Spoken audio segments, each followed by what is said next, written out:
A community that knows itself takes care of itself. The stories of those who live in the Mat-Su borough are as varied as the people themselves. Some you have heard. Some perhaps you have not. This is Voices of the Mat-Su, bringing our stories to life.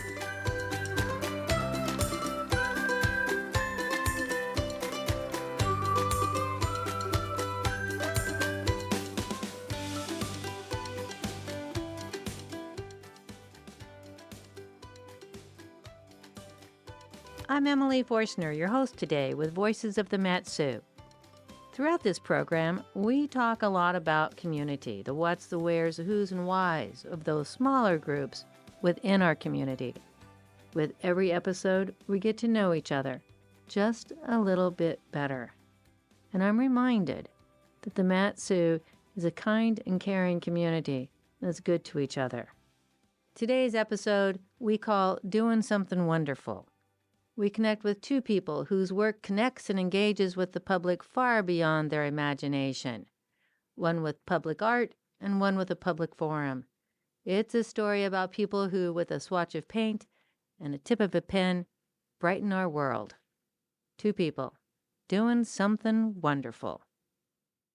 The idea for this episode came one morning when someone around the table asked what created a smile for us every day. What was a symbol of happiness for me when I stepped outside the studio? Well, I said, that's easy.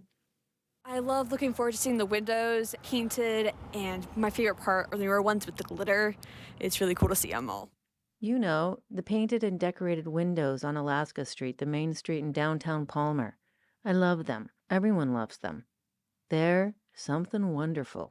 It gets you out of autopilot, and it's a new window, something different is happening on the street, and that changes our mindset a little bit. And maybe something that was rolling around in our head negative, maybe it stopped that, that little change in the environment, the street that you drive down to get home from a long day of work. Now there's some flowers starting to bloom on the windows. It creates a little bit of a sense of hope, and that change is good. That's why today we meet the lady behind the paint. My name is Audra Rieger, and I am from Palmer, Alaska. I went to school here. I caught up with Audra at her home. It's not often that I get to interview people with a young golden retriever and a 6-year-old boy at my feet. You may even get to hear the ball bouncing. It is as happy of a home as her windows. You may recognize Audra as the young lady downtown on a Sunday, 2 steps up a ladder with a paintbrush in her hand.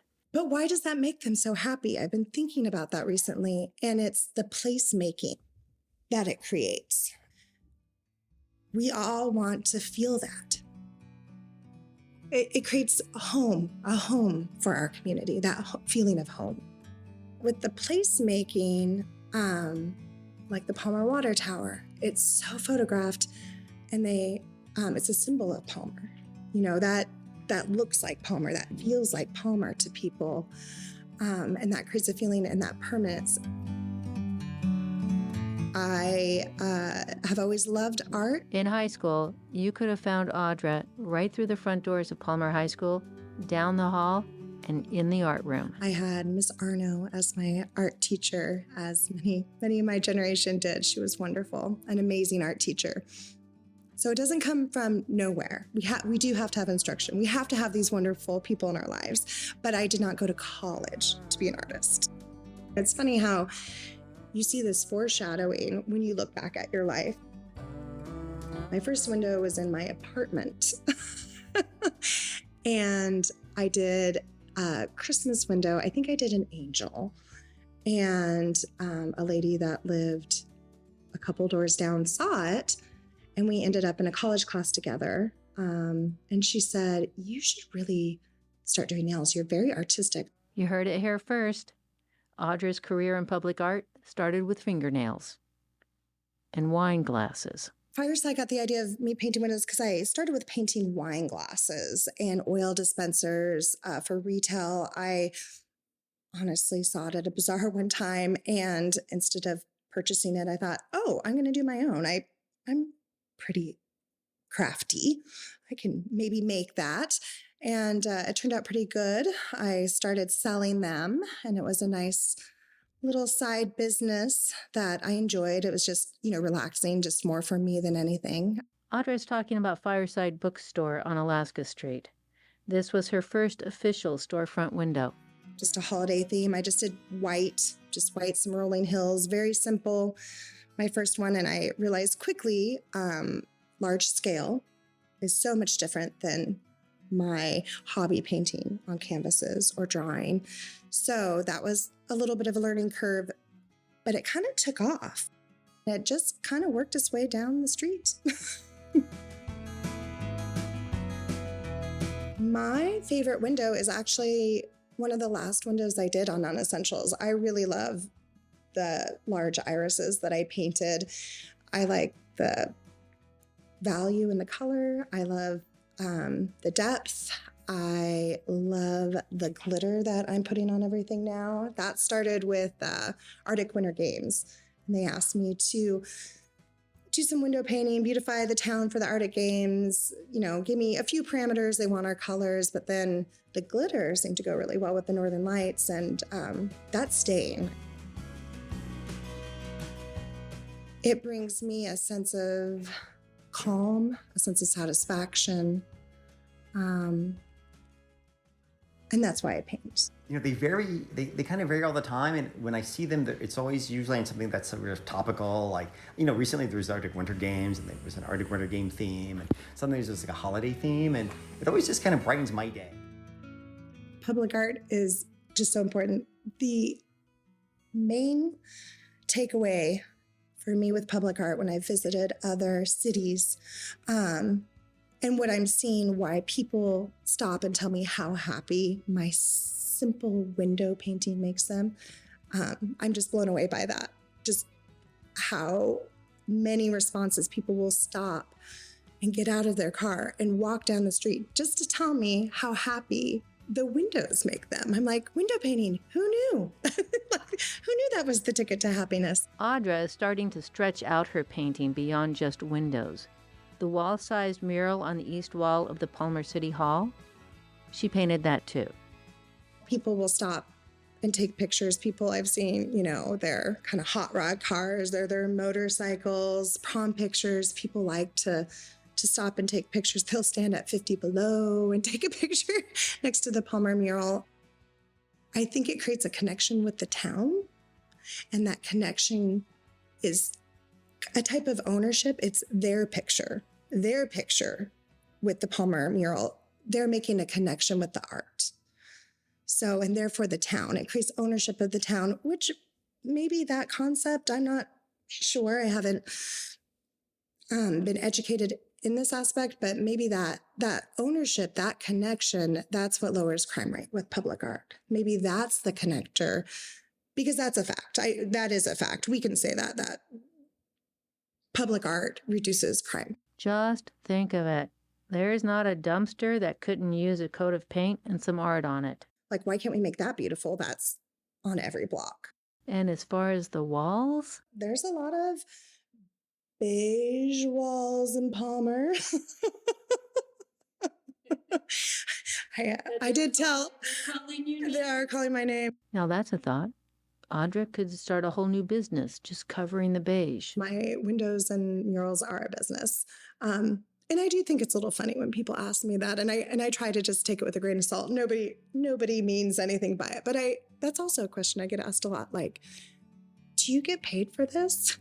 And it just makes me laugh. And people don't mean anything by it. But if I was just painting the wall with a roller, with no skill, no experience, no creative flair, they would assume I was getting paid for it. But heaven forbid I put a little heart and soul in it. Do you get paid for that? That's not altogether true. Audra has several windows around town she paints in gratis. The public library, for one. They'll look at it two ways. Either, not appreciate it, not accept it as real work, think I should not get paid for that. Or they think you're magical. It is kind of fun to be viewed as magical sometimes, that, oh, I can do anything, but I can't do anything.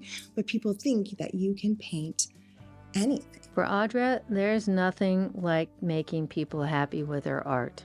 I can see the impact of my art sometimes on social media when a page like Palmer Buzz will post my pictures that I posted of, say, the non-essentials windows. So there was a poppy picture that came up, and she goes, here's a picture of my granddaughter with last year's poppies. And it just is my favorite picture. So if she's listening to this podcast, thank you for posting that picture. So I saw her daughter leaning in, smelling the poppy. It was perfect. It looked like the poppy was right there, that her face was right in the poppy. It looked like she could smell that poppy. And then I was like, oh, not only is it making people happy, it's interactive. They feel like they can come up here and interact with my art. I love that. I really do. We live in a big valley that's tightly woven. Palmer's such a small community, and sometimes I think we can get stuck in what we're supposed to be. Just how Audra had found her place in the art room in the high school, Audra's public art has given her that sense of belonging in the greater community. It's important for us to all have our place in our families, in our communities. It's given me a role, and one that I really love and put my heart into. Did she expect that? No, not at all. Not at all. I've been able to grow as an artist because the community has asked me to do this. And now, full circle. I'm starting to teach. She's teaching within the STEAM program, science, technology, engineering, art, and math. This summer, she'll be teaching with the Migrant Ed program for the school district. She just finished her first Mom and Me painting class for the Palmer Community Foundation. You can follow her work on Instagram at Alaska Create Play Grow. I hope that I can bring even more art into the community that way. Bring up lots of little artists, bring some more artists into the world. One word, just one word, I ask Audra. Happiness. The mental health that it gives to the community really is important to me. Bringing public art into Palmer and creating that happiness. Hopefully it continues forever. And maybe just a little magic. Whether you're beholding it, you're enjoying the windows, that same feeling that when people say, oh, it brings me so much happiness, like I just love this, that's what I'm feeling doing it. So it goes both ways. You've been listening to Audra Rieger doing something wonderful here. Her public art graces the windows and buildings in Palmer, and with it, it creates a sense of belonging. I love them. I think that they're beautiful, and I have a specific memory of one floral picture or floral painting that I saw on the window at a diner. I still have this photo from 2021 because I loved it so much. I'm Emily Forstner, and coming up next is Act 2 of Doing Something Wonderful, when we get to meet the Queen Bee of the Palmer Buzz.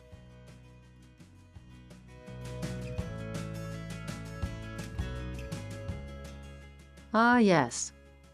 Palmer Buzz. It's a Facebook page and a weekly column printed in the local newspaper, The Frontiersman. All done, created, written, produced, administered by one woman. My name is Barbara Hunt, and I have lived in Palmer for many years. I grew up in Pennsylvania and went to college and graduate school and left after my second year of graduate school with my boyfriend. We decided to drive to Alaska in a 66 Chevelle, garnet colored. They arrived here in 1976, drove through Palmer, and fell in love with it. And a year later, we actually bought a house in Palmer, and it was a wonderful thing. When you think about it, there's probably no one better than Barbara Hunt to run the Palmer Buzz. She's worked at the Department of Natural Resources as a land manager and a planner. She's been on the Planning Commission for the borough. She's been a legislative aide in Juneau. She's worked with Job Corps, and at the end of the day, she's a creator. She's an artist, and she's a writer.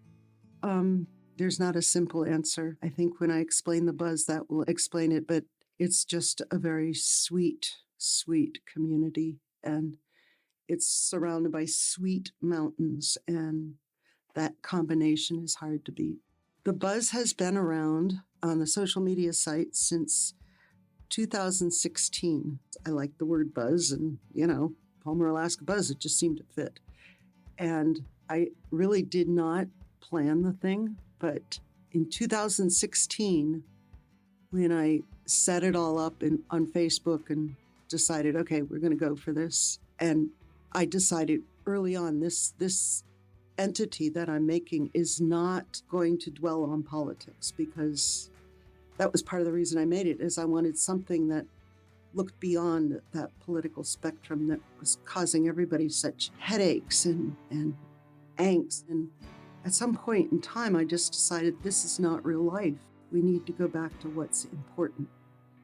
And that's what the buzz is all about. What is important? So that was kind of how I started it, was I thought, let's focus on the little things that seem to give universal joy, not the maybe trendy things that cause people pain or agony or conflict or whatever.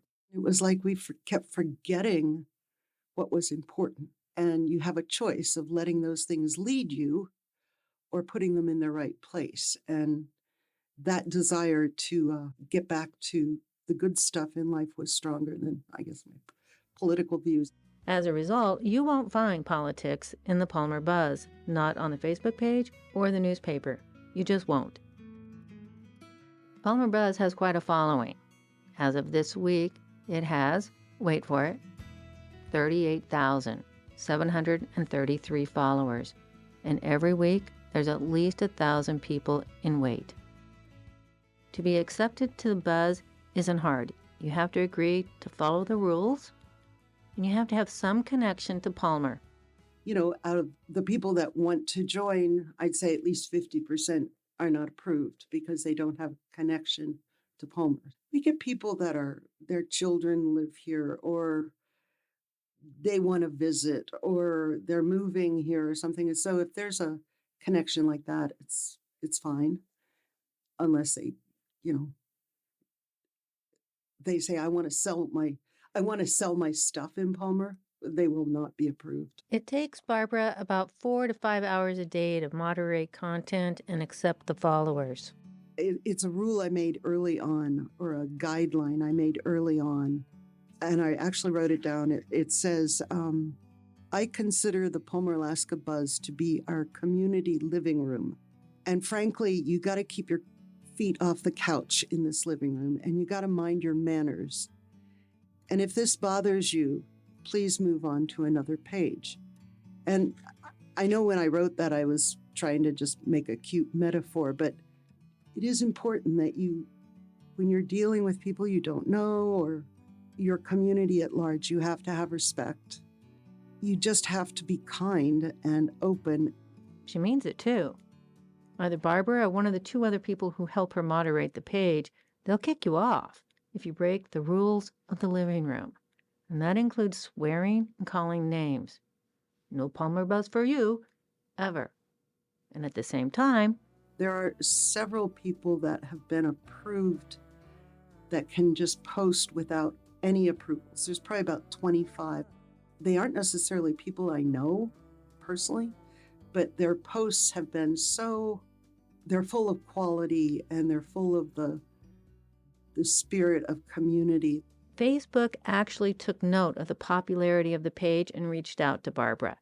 And she was asked to join an elite group of community pages. And she discovered that the Buzz is unique in that it's 100% volunteers. It's not associated with a larger organization like a Chamber of Commerce or City Council. The Palmer Buzz is so successful just for the sheer goodness of it. It's actual proof that our community works, and I see it over and over and over.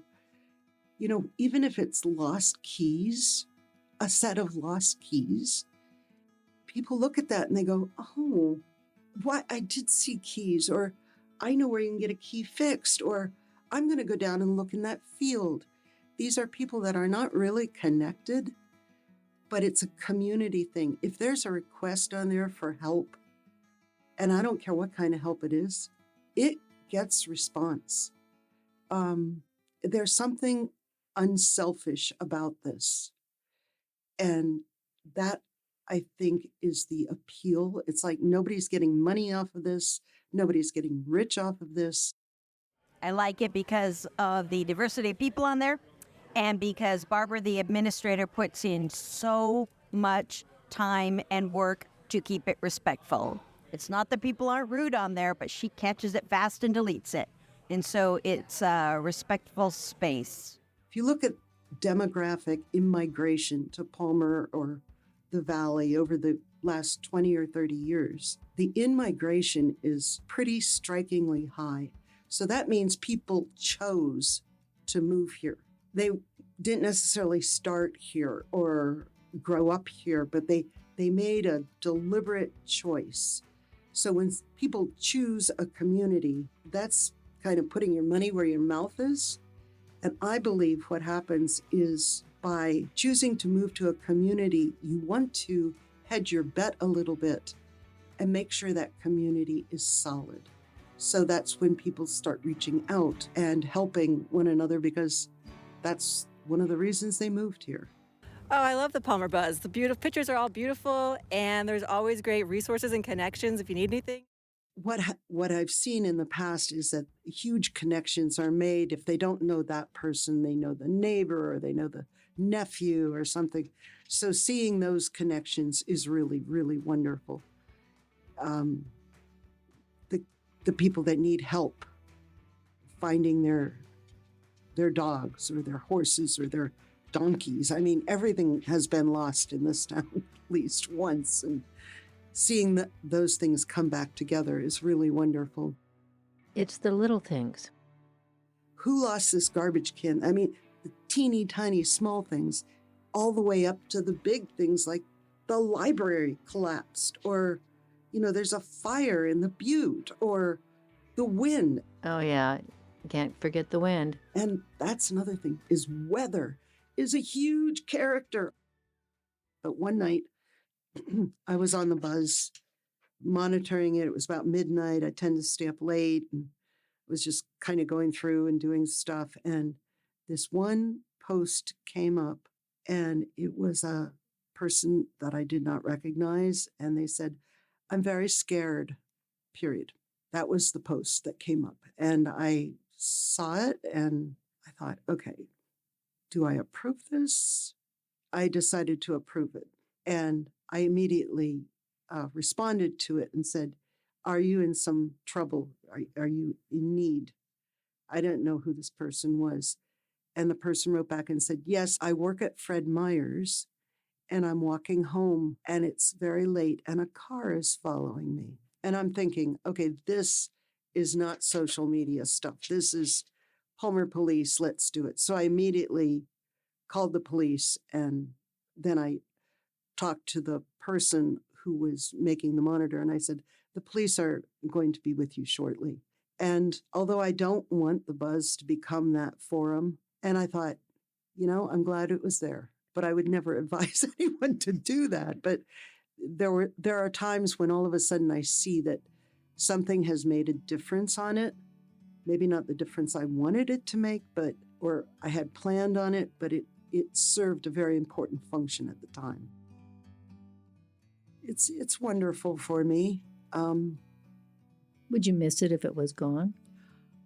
Well, I actually made that decision 1.5 years ago, and I decided, maybe I should move somewhere warm and I could move anywhere. And I ended up moving into downtown Palmer because of the choice of the community as a whole and the connections, which you cannot put a price tag on, you cannot explain fully, but the fact that you can walk anywhere and feel happy seeing someone you don't even know, but we share this huge community of love. To me, that's worth it. One word, just one word, I ask Barbara. I hope people will remember it for kindness, because there is no secret agenda. It's reaching out in our own way to each other. And I hope the kindness factor always stays foremost on it. The point is to be engaged in your community is a rich thing. And any way you can do that is great. But move out of your little silo, your little area of contentment, very limited people you know. And when you move into the community at large, It's something wonderful. it's a wonderful thing. But if you want to know anything about what's going on in Palmer, you go to the Palmer Buzz. I love that place. It's a great place for news, but you get the good news. Two people doing something wonderful. Audra Rieger, the lady behind the paint, and the queen bee of the Palmer Buzz, Barbara Hunt. Both making the community a little brighter, a little more connected. And that's a wrap for today's episode of Voices of the Mat-Su. If you have a story or know of someone who does, contact us at bigcabbageradio.org. Until next time, it's been nice getting to know each other a little more. Special thanks to the Big Cabbage editorial board and sound editor Emma Keachley. Thanks for listening. Stay good out there, Mat-Su. This was Voices of the Mat-Su, sharing stories told by those who live in the Mat-Su borough. To revisit this and past stories, go to bigcabbageradio.org. This project is funded by a grant from the Mat-Su Health Foundation and is produced by Emily Forstner for Big Cabbage Radio. The views expressed in Voices of the Mat-Su do not represent the views of Big Cabbage Radio or the Mat-Su Health Foundation. Comments or questions about this show may be sent to voices@bigcabbageradio.org.